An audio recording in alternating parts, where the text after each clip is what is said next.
What's going on, Paisanos? V here. Come on, you guys. Well, another video today.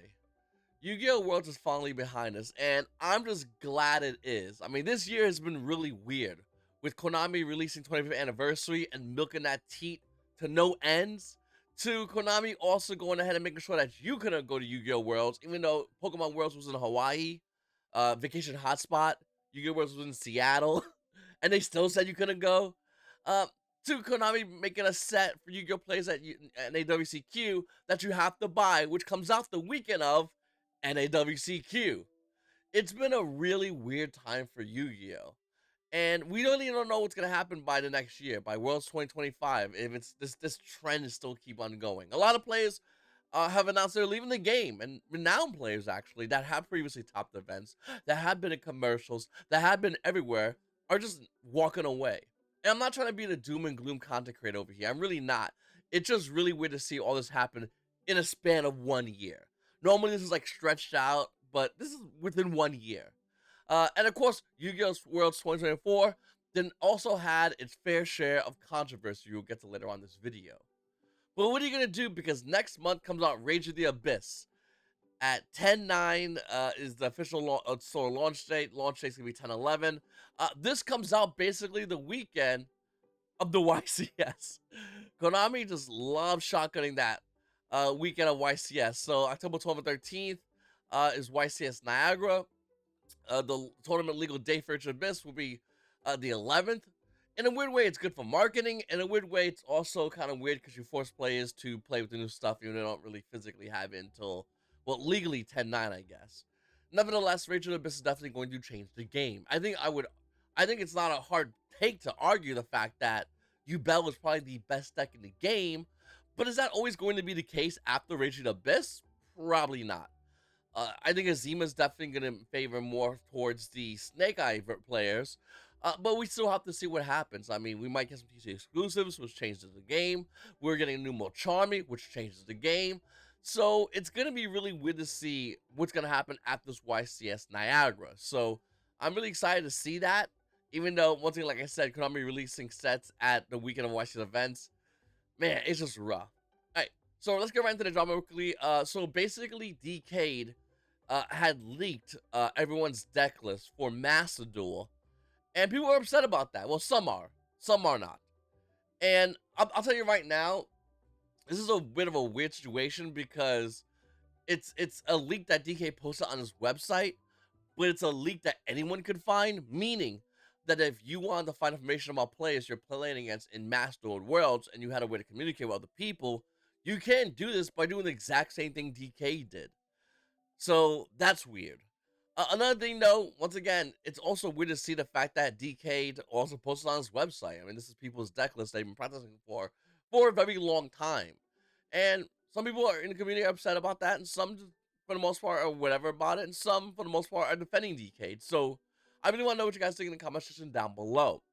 I'm perfectly in the middle on this. I'll be honest with you. I don't think DK should have posted those deck lists online. At the same time, could you be mad at DK? Could you be mad at the software that's being used to show these deck lists? Or could you be mad at Konami for, once again, just kind of not really protecting anybody, doing nothing?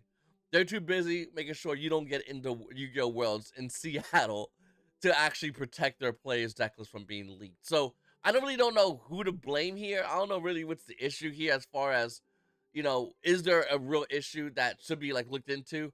Ultimately, at the end of the day, this is going to continue. Nobody's going to do nothing. Get mad, get happy, get glad. It doesn't really matter because this software is still available, meaning deck lists will still be able to get leaked. So what's going to happen? Literally nothing. People get mad about the thing that's happening because the software is allowing a thing to happen. Really easy, actually. Comment down below, let me know what you thought all about this, guys. Like I said, Yu-Gi-Oh! Worlds is really weird.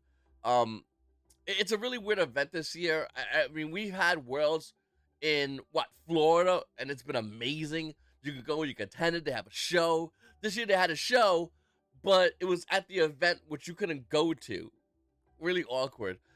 You can watch it on stream, and a lot of people did streams to watch parties, and it was not bad. But Yu-Gi-Oh! Worlds took forever to do this year. Like, you look at the live streams, they're massive, and I know you had to fit in Yu-Gi-Oh! Duel Links, Yu-Gi-Oh! Master, Yu-Gi-Oh! TCG, but holy, they're massive.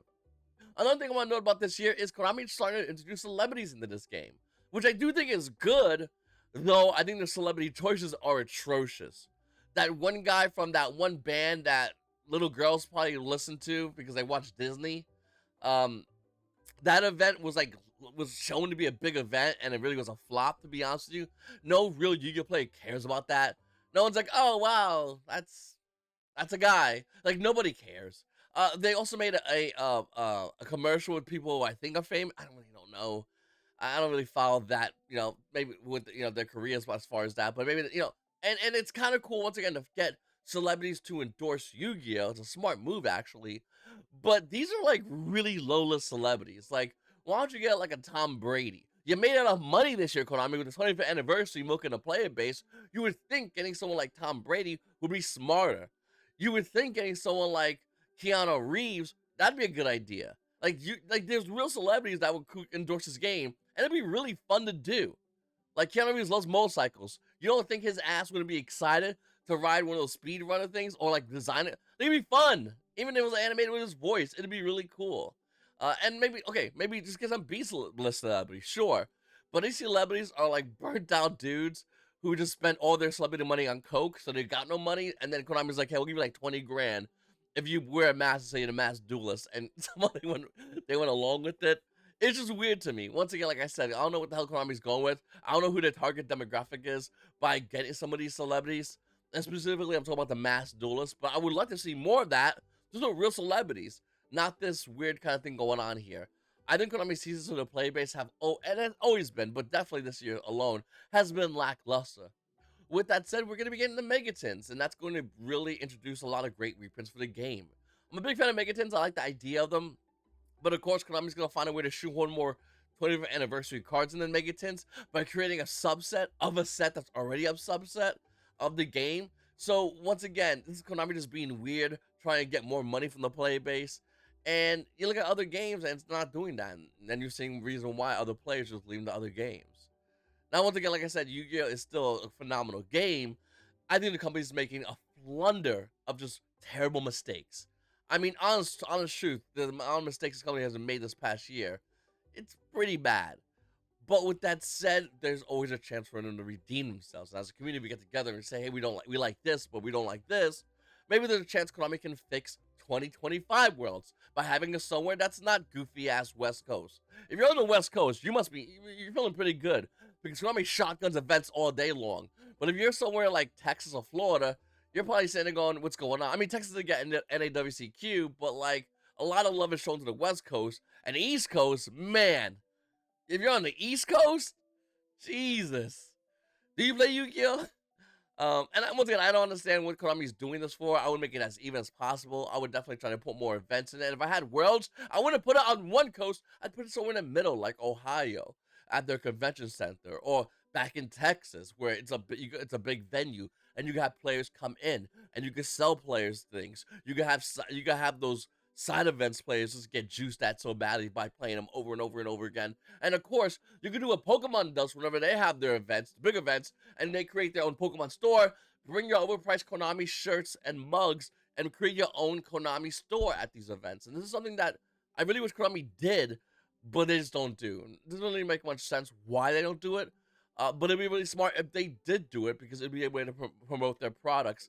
And of course, their new, more events for players that would definitely fly down there to go. I know I would. Would you? Let me know in the comments down below. It's your boy V, and you guys also have a great day.